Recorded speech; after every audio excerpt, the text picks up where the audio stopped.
नमस्कार, न्यूज 21 देख रहे हैं आप और मैं हूं आपके साथ अखिल। उत्तर प्रदेश की बड़ी खबरों में बात करेंगे। करारी नयागंज स्थित डॉक्टर रिजवी स्प्रिंगफील्ड स्कूल में शनिवार को भव्य अलंकरण समारोह आयोजित किया गया।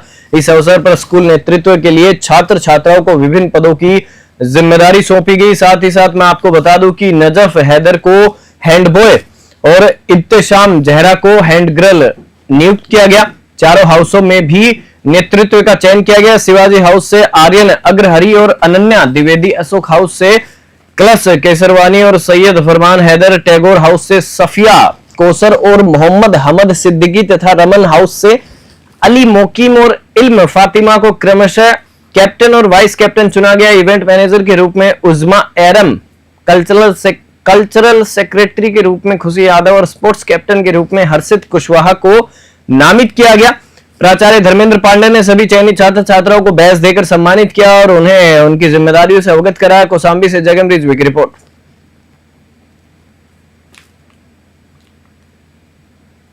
समाधान दिवस में उस वक्त हलचल मच गई जब मसौरा खुर्द गांव के 2 दर्जन से अधिक ग्रामीण ट्रैक्टर ट्रॉली में सवार होकर पहुंचे और स्मार्ट मीटर हटाओ के नारे लगाने लगे। नाराज ग्रामीणों ने बिजली विभाग के खिलाफ विरोध जताते हुए कहा कि स्मार्ट मीटर लगने के बाद से उनके बिजली बिल में बेतहाशा बढ़ोतरी हो गई है। साथ ही साथ आपको बता दें कि ग्रामीणों का यह कहना है कि पहले उनके घरों में बिजली का बिल 300 से 500 रुपए के बीच आता था, लेकिन स्मार्ट मीटर जब से लगा है तब से लगने के बाद अब यही बिल 3000 रुपए से ज्यादा आ रहा है, जो ग्रामीण परिवारों के लिए आर्थिक बोझ बन गया है। प्रदर्शन कर रहे लोगों ने समाधान दिवस में अधिकारियों के समक्ष मांग रखी कि स्मार्ट मीटर को हटाकर दोबारा पुराने मीटर लगाया जाए। उन्होंने चेतावनी दी कि यदि उनकी मांगों को अनसुना किया गया तो वे उग्र आंदोलन करने को मजबूर होंगे। ललितपुर से निहाल सेन की रिपोर्ट।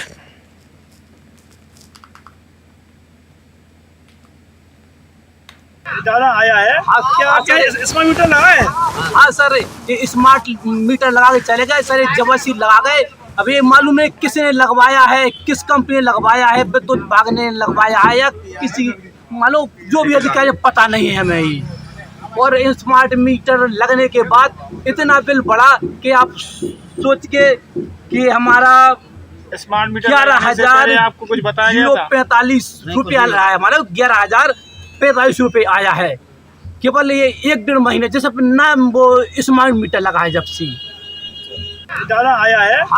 क्या स्मार्ट मीटर लगा है? हाँ सर, ये स्मार्ट मीटर लगा के चले। जिले के पयागपुर थाना क्षेत्र के अहरनपुरवा गांव में एक विवाहिता ममता की संदिग्ध परिस्थितियों में मृत्यु से सनसनी फैल गई। मृतका के ससुराल वालों ने घटना की सूचना पुलिस व मायके पक्ष को दी। पुलिस ने मौके पर पहुंचकर शव को कब्जे में लेकर पोस्टमार्टम के लिए भेज दिया है। गोंडा जनपद के करनेलगंज थाना क्षेत्र के बसेहिया गांव निवासी ममता की शादी 4 वर्ष पूर्व पयागपुर क्षेत्र के शिवपाल यादव से हुई थी। मृतका की मां ननकई ने दहेज हत्या का आरोप लगाते हुए पुलिस अधीक्षक को पत्र सौंपा है। पुलिस पीड़िता की मां ने बताया कि 2 साल पहले ससुरालियों ने 1 लाख रुपए की मांग की थी। रकम न मिलने पर बेटी को घर से निकाल दिया गया था।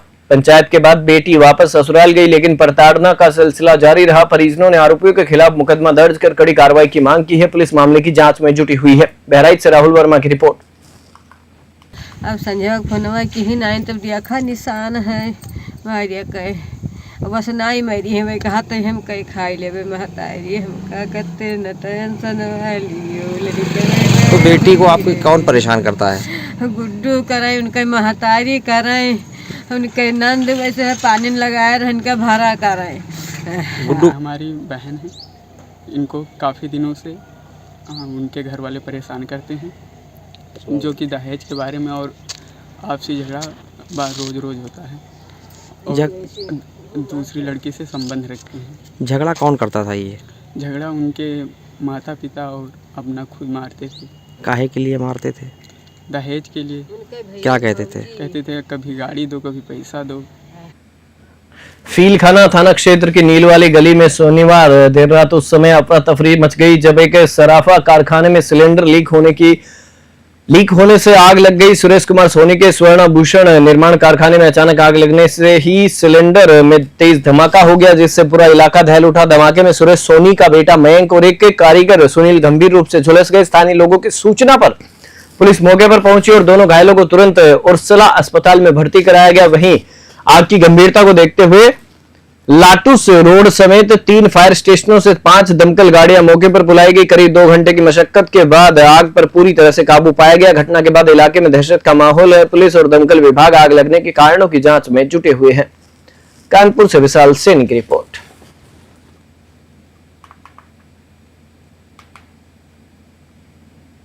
कंट्रोल रूम में सूचना प्राप्त हुई कि थाना फील्ड खाना के अंतर्गत नील एक गली है, वहां पर नील वाली गली में एक मकान में आग लगी है और काफी लोग फंसे होने की संभावना बताई कॉलर ने।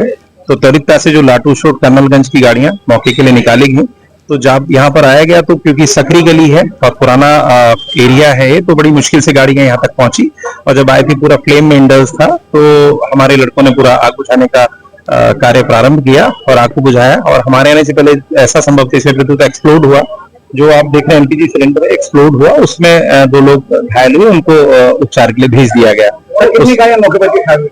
गाड़ियां मौके पे 6 से 7 गाड़ियां मौके पे हैं और पूर्ण रूप से आग बुझा ली गई है। जो हीट है उसको भी खिड़की वगैरह खोल के पूरा कोई इस तरह का नहीं है। जो भी घायल थे शुरू में 2 लोग सिलेंडर एक्सप्लोड हुआ तो उसमें उनको उपचार के लिए अस्पताल भेज दिया गया। बुलंदशहर के खुर्जा नगर में स्वास्थ्य विभाग और तहसील प्रशासन की संयुक्त टीम ने पुराने जीटी रोड स्थित स्टार अल्ट्रासाउंड सेंटर पर छापेमारी कर बड़ा खुलासा किया। सेंटर पर बिना मानकों के और फर्जी डिग्री के आधार पर अल्ट्रासाउंड और सीटी स्कैन की सेवाएं दी जा रही थी। स्वास्थ्य विभाग की जांच में खुलासा हुआ कि सेंटर पर तैनात चिकित्सक फिरोज आलम की एमबीबीएस और रेडियोलॉजिस्ट की डिग्री फर्जी और कूटरचित पाई गई। जांच में यह भी सामने आया कि सेंटर संचालक पीयूष गोयल ने स्वास्थ्य विभाग को गुमराह कर फर्जी दस्तावेजों के आधार पर लाइसेंस प्राप्त किया था। जांच टीम में खुर्जा एसडीएम प्रतीक्षा पांडे, एसीएमओ डॉक्टर प्रवीण और स्वास्थ्य विभाग के नोडल अधिकारी मौजूद रहे। टीम ने मौके पर मशीनें सीज कर दी और एसीएमओ डॉक्टर प्रवीण की तहरीर पर दोनों आरोपियों के खिलाफ केस दर्ज किया गया है। बुलंदशहर से सचिन पांडे की रिपोर्ट।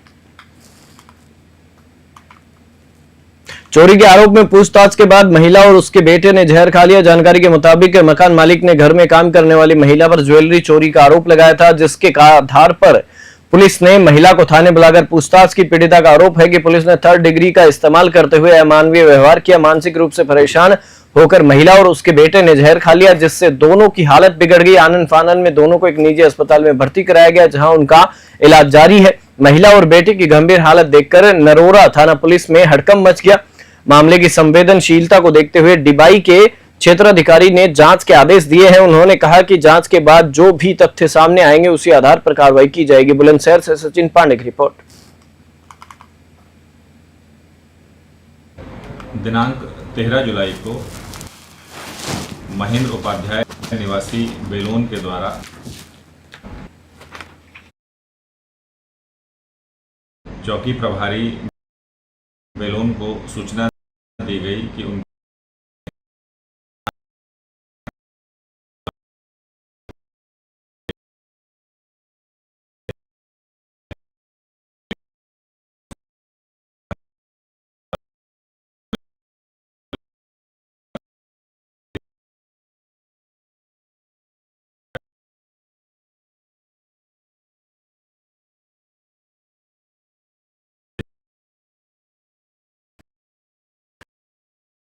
क्षेत्र में उस वक्त हड़कंप मच गया जब एक निजी बस की चेचिस में विशालकाय अजगर छिपा मिला। यह घटना ग्राम पंचायत गुलरिया के संपतपुरवा गांव की है, जहां बहराइच से यात्रियों को लेकर पहुंची एक बस के नीचे अचानक लोगों की नजर एक भारी भरकम अजगर पर पड़ी। अजगर को देखकर यात्रियों और स्थानीय लोगों में अफरा तफरी मच गई। तुरंत सूचना कतरनिया घाट रेंज कार्यालय को दी गई। रेंजर आशीष गोड़ के नेतृत्व में वन विभाग की टीम मौके पर पहुंची और अजगर को सुरक्षित पकड़ने के लिए रेस्क्यू ऑपरेशन शुरू किया। करीब 2 घंटे की कड़ी मशक्कत और सतर्कता के बाद वन विभाग की टीम ने अजगर को पकड़ लिया। रेंजर आशीष गोड़ ने बताया कि पकड़े गए अजगर को सुरक्षित रूप से जंगल के भीतर छोड़ दिया गया है। उन्होंने लोगों से अपील की कि इस तरह की स्थिति में घबराने की बजाय तत्काल वन विभाग को सूचना दे। बहराइच से राहुल वर्मा की रिपोर्ट।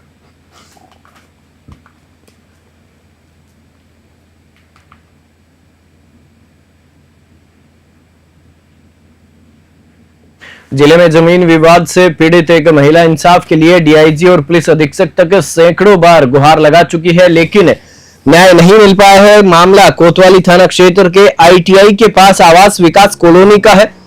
पीड़िता का कहना है कि उसने साल 2017 में जमीन का बेनामा कराया था, जिस पर अब कुछ दबंगों की नजर है। पीड़िता का आरोप है कि पहले भी विपक्षी पक्ष के लोगों ने उसके साथ छेड़छाड़ की थी, जिसकी तहरीर पर पुलिस ने मुकदमा दर्ज किया था, मगर अब दबंग मुकदमा वापस लेने के लिए धमका रहे हैं। महिला लगातार अधिकारियों के चक्कर काट रही है, लेकिन आरोपियों के खिलाफ कोई ठोस कार्रवाई नहीं हो रही। पीड़िता ने बताया कि दबाव और धमकियों के चलते उसका जीना दूभर हो गया है और पुलिस की निष्क्रियता ने उसे निराश कर दिया है। उसने प्रशासन से जल्द कार्रवाई की मांग की है ताकि उसे और उसके परिवार को सुरक्षा मिल सके। बस्ती से दिलीप पांडे की रिपोर्ट। सर, मैं एसपी ऑफिस आई थी कि हमारे साथ अभी 28 तारीख को इन गुंडों ने, काजू, दिलसाद और इनके गुर्गे ने, फरहान और दाऊद लोग मिलकर हमारे साथ छेड़छाड़ किए और हमको रोककर तमाम तरह से घेराव कर लिया। और उन्होंने कहा कि अगर मुकदमा वापस नहीं लेती हैं, नाम नहीं निकालती हैं, तो जान से मार डालेंगे और फिर आपको चलने के लायक नहीं छोड़ेंगे, कहीं दुनिया में रहने लायक नहीं छोड़ेंगे, इतना बदनाम कर देंगे, इतना वायरल कर देंगे कि आप जीने के लायक नहीं रहेंगे। जिले के मटेरा थाना क्षेत्र में दिल दहला देने वाला मामला सामने आया है। 5 जुलाई को झाला गांव में एक 10 वर्षीय मासूम बच्ची के साथ गांव के ही युवक ने दुष्कर्म किया और तड़पता छोड़कर फरार हो गया। बच्ची घर से अचानक लापता हो गई थी। खोजबीन के दौरान मां को बेटी एक घर में नग्न अवस्था में बेसुध मिली। घटना के बाद पीड़िता की मां ने मटेरा थाने में तहरीर दी, लेकिन 14 दिन बीत जाने के बावजूद न तो मुकदमा दर्ज किया गया, न ही बच्ची का मेडिकल कराया गया। परिजनों का आरोप है कि हल्का नंबर 4 के दरोगा मामले को दबाने का प्रयास कर रहे हैं और समझौते का दबाव बनाते हुए लालच दे रहे हैं। फिलहाल पीड़िता की मां का कहना है कि अगर उसे इंसाफ नहीं मिलता है तो ऊपर तक जाएगी और इंसाफ के लिए गुहार लगाएगी। बहराइच से राहुल वर्मा की रिपोर्ट। घंटाघर बाजार में एक बंदर ने जमकर शॉपिंग की। बंदर कभी मिठाई की दुकान में घुसा तो कभी केले और नमकीन के ठेले पर चढ़कर आराम से खाने लगा। यह नजारा देखकर दुकानदारों और राहगीरों में हलचल मच गई। स्थानीय लोगों ने बंदर की इन शरारतों के वीडियो बनाए जो सोशल मीडिया पर तेजी से वायरल हो रहे हैं। बंदर की यह बाजार यात्रा जहां कुछ लोगों के लिए मनोरंजन बनी, वहीं दुकानदारों के लिए परेशानी का सबब भी रही। प्रशासन की ओर से अब तक कोई प्रतिक्रिया नहीं आई है। बहराइच से राहुल वर्मा की रिपोर्ट।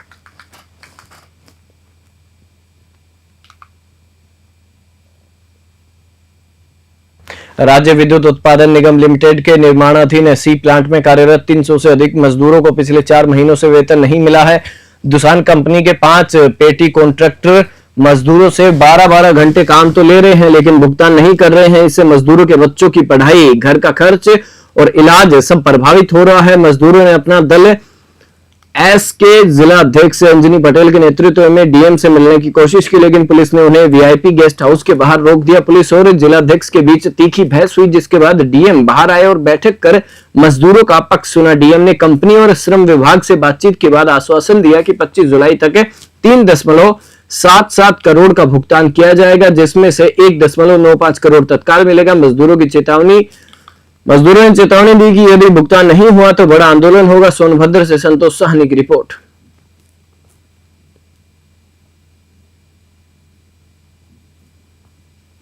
आज आपकी डीएम से कुछ वार्ता हुई है मजदूरों के भुगतान के लिए, जो दुसान कंपनी में कार्य कर रहे हैं, उनका भुगतान नहीं हो पा रहा है। आज जैसा हमको जानकारी मिली कि आज ओबरा तहसील में जिलाधिकारी महोदय का आगमन होना है और उसके बाद जन सुनवाई के बाद वो वीआईपी गेस्ट हाउस में गए थे।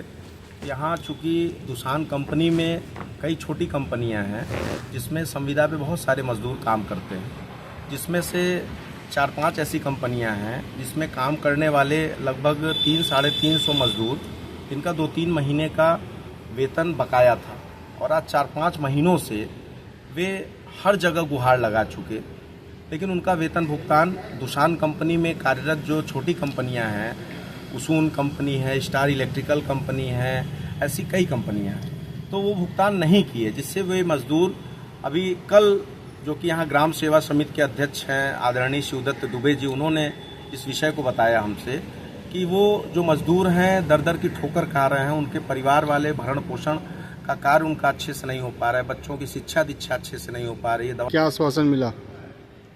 मजदूरों के बकाया के संबंध में हम डीएम साहब से मिले, जो है डीएम साहब ने आश्वासन दिया है कि 25 तारीख तक मजदूरों का भुगतान जो है पूर्ण रूप से कर दिया जाएगा।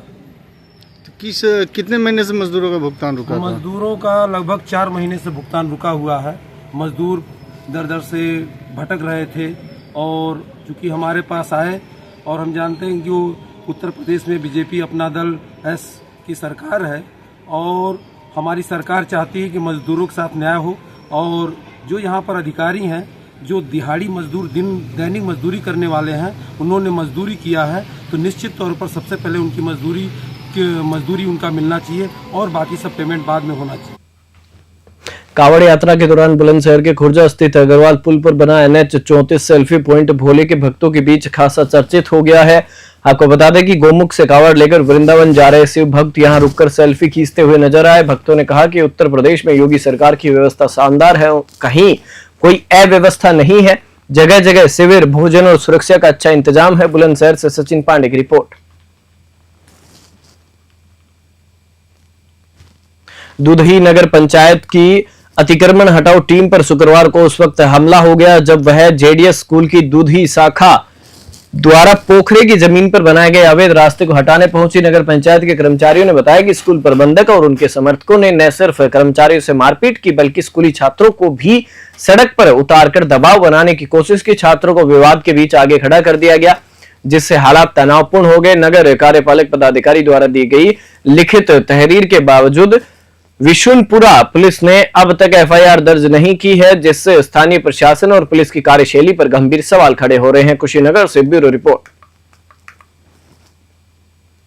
कावड़ यात्रा के दौरान लागू वन वे ट्रैफिक नियम का पालन करवाना एक होमगार्ड के लिए जानलेवा साबित हो गया। चोपुला चौराहे पर ड्यूटी कर रहे होमगार्ड अजीत कुमार पर कार सवार युवकों ने जानलेवा हमला किया। कार को रोकने की कोशिश कर रहे अजीत कुमार को युवकों ने कार की बोनट पर चढ़ा लिया और पूरे शहर में करीब 4 किलोमीटर तक घसीटते हुए दौड़ाया। यह पूरा घटनाक्रम चोपुला से शुरू होकर चीनी मिल, 84 घंटा मंदिर, पोस्टमार्टम रोड होते हुए मिशन कंपाउंड चौराहा तक चला। इस दौरान कार सवार आरोपियों ने पीछा कर रही ट्रैफिक पुलिस की गाड़ी को भी टक्कर मार दी। मिशन कंपाउंड के पास जाकर किसी तरह अजीत कुमार कार से कूदकर जान बचा सके। घटना के बाद बरेली पुलिस महकमे में हड़कंप मच गया। कोतवाली, बारादरी और ट्रैफिक पुलिस की टीमें पूरी रात आरोपियों की तलाश में जुटी रही, लेकिन अब तक कोई गिरफ्तारी नहीं हो सकी है। बरेली से पवन कुमार की रिपोर्ट। कल दिनांक 19 जुलाई 2025 की देर रात्रि चोपला पुल की ढलान पर श्रावण मास के दृष्टिगत वाहनों का डाइवर्जन ट्रैफिक पुलिस कर्मियों द्वारा किया जा रहा था। उसी क्रम में एक फॉक्सवैगन की वेंटो कार तेजी एवं लापरवाही से चलाते हुए उसे रॉन्ग साइड में घुसाने का प्रयास किया। ट्रैफिक कर्मियों द्वारा जब उसे रोकने का प्रयास किया गया तो वाहन चालक द्वारा जान से मारने की नीयत से ट्रैफिक पुलिस कर्मी के साथ तैनात होमगार्ड पर गाड़ी चढ़ाने का प्रयास किया। होमगार्ड ने बचने के उद्देश्य से कार की बोनट पर चढ़ गया, परंतु वाहन चालक द्वारा गाड़ी न रोकते हुए तेजी एवं लापरवाही से चलाते हुए बोनट पर होमगार्ड के समेत गाड़ी भगाने लगा। ट्रैफिक एसआई द्वारा तत्काल कंट्रोल रूम को अवगत कराया गया, जिससे आगे नाकाबंदी कर वाहन चालक को वाहन के गिरफ्तार कर लिया गया है। पूछताछ में वाहन चालक ने अपना नाम दक्ष श्रीवास्तव बताया है, जो कि करगैना सुभाष नगर का रहने वाला है। जिले के मोतीपुर थाना क्षेत्र अंतर्गत नेनिहा मंडी के पास शुक्रवार को एक तेज रफ्तार ट्रक और महिंद्रा एसयूवी के बीच आमने सामने की भीषण टक्कर हो गई। हादसे में एसयूवी सवार 6 लोग गंभीर रूप से घायल हो गए, जिनमें 2 की हालत बेहद नाजुक बताई जा रही है। बताया जा रहा है कि एक महिला को सांप ने काट लिया था, जिसे इलाज के लिए परिजन बहराइच जिला अस्पताल ला रहे थे। इसी दौरान यह भीषण टक्कर हो गई। स्थानीय पुलिस और राहगीरों की मदद से सभी घायलों को तुरंत अस्पताल पहुंचाया गया, जहां डॉक्टरों ने प्राथमिक उपचार के बाद उन्हें लखनऊ रेफर कर दिया। बहराइच से राहुल वर्मा की रिपोर्ट। सावन माह में शिव भक्त कावड़ियों की सेवा में एटा प्रशासन ने सराहनीय पहल की। कोतवाली देहात क्षेत्र के गुरुकुल के पास बने पुलिस सहायता बूथ पर पुलिस और प्रशासनिक अधिकारियों ने कावड़ियों का पुष्प वर्षा कर स्वागत किया। एडीएम प्रशासन एसपी सिंह, एडीपी वित्त लालता प्रसाद, एएसपी राजकुमार सिंह सहित कई वरिष्ठ अधिकारियों ने कावड़ियों पर फूलों की वर्षा की और उनके लिए जलपान व भोजन की व्यवस्था का जायजा लिया। श्रद्धालुओं के लिए नाश्ते और खाने का उत्तम प्रबंध किया गया। इस सेवा भाव से कावड़ यात्रा के दौरान श्रद्धालुओं को न केवल सुरक्षा का भरोसा मिला, बल्कि प्रशासन का मानवीय चेहरा भी सामने आया। एटा से राजा अली की रिपोर्ट। सांसद मोहिबुल्लाह नदवी ट्रेन से रामपुर पहुंचे, जहां कार्यकर्ताओं ने फूल मालाओं से उनका जोरदार स्वागत किया। अपने दौरे के दौरान सांसद नदवी सबसे पहले ग्राम सोनपुर पहुंचे, जहां पत्रकार बबलू के भाई के निधन पर दफन में शामिल होकर मगफिरत की दुआ की। इसके बाद वे ग्राम कोटा जागीर पहुंचे, जहां 2 दिन पहले पानी में डूबने से 3 बच्चों की मृत्यु हो गई थी। सांसद ने पीड़ित परिवारों से मिलकर दुख साझा किया और उन्हें आर्थिक सहायता दिलाने का आश्वासन दिया। कार्यकर्ताओं को संबोधित करते हुए कहा कि 2027 में समाजवादी पार्टी बहुमत से सरकार बनाएगी। उन्होंने नए वोटरों के नाम जोड़ने की अपील करते हुए कहा कि बूथ स्तर के कार्यकर्ता सक्रिय होकर काम करे। सांसद ने सावन माह में कावड़ियों पर लाठीचार्ज की घटना को लेकर योगी सरकार को घेरा और कहा कि यह सरकार श्रद्धालुओं की सुरक्षा में विफल है। रामपुर से शाहबाज खान की रिपोर्ट। बुलेटिन में फिलहाल इतना ही। आप देखते रहिए न्यूज़ 21।